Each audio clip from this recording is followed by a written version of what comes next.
guiding principle behind Harvest Spirits is tree to bottle spirits, using fresh fruit to make the best spirits possible. Nothing goes into Applejack besides apples and water. Applejack can be made from any type of apples. We primarily use sweet apples. Excess apples that the apple farm has, high sugar apples, will provide a lot of alcohol content for us.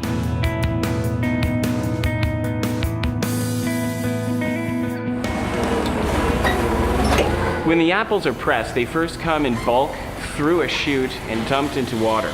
This water bath allows us to separate the good and bad fruit because the bad fruit sinks to the bottom of the tank and the good fruit floats on the top. And then it goes through a series of conveyor belts and brushes and wash systems to a grinder, and it's ground into a puree. And then that puree is pressed on an antique press, an old racking cloth press. It takes about 60 pounds or a bushel and a half of apples to make a single bottle of Applejack. Plus, it also takes over 2 years of just aging in the barrel. So it's patience, it's a lot of apples, and the result is really unique.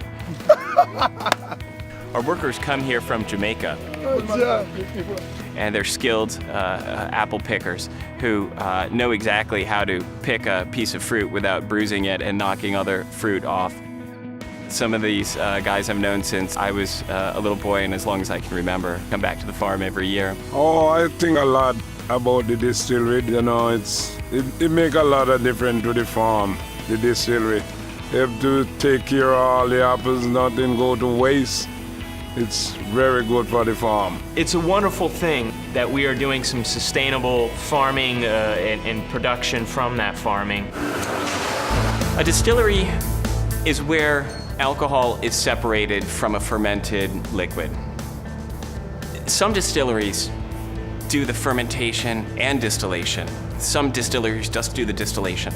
We even take it a step further, where we grow the fruit on location, harvest it, press it and ferment it, distill it. It's all done here on the farm, so it's truly single estate.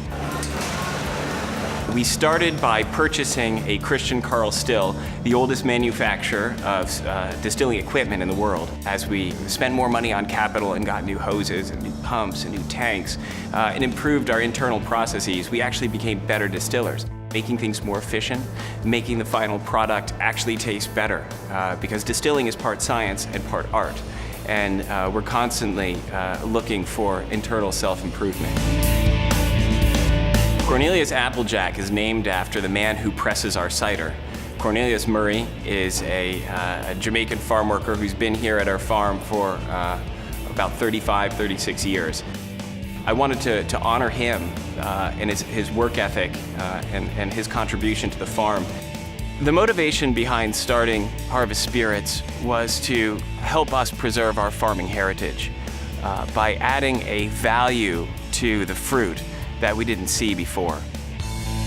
I think the average consumer is much more educated, especially about spirits and about locally produced products. That really matters to some people, to kind of drink out of the norm, go look for the small niche products. It's happened in the wine industry long ago, and the craft beer industry continues to innovate. But the craft distilling movement is relatively new, and we're really excited to be part of that. Every day, at the end of the day, that we've created something, it's come from a natural product, it's come from something that is farm grown. So it's a great satisfaction every day coming in to create something. What gets me in here in the morning is really the fact that we have the possibility of making something here that's truly great, brilliant. There's always that possibility that the bottle you're going to produce today might be the very best bottle of something and blow somebody's mind away. And this is great, and that passion really comes with you every day to work.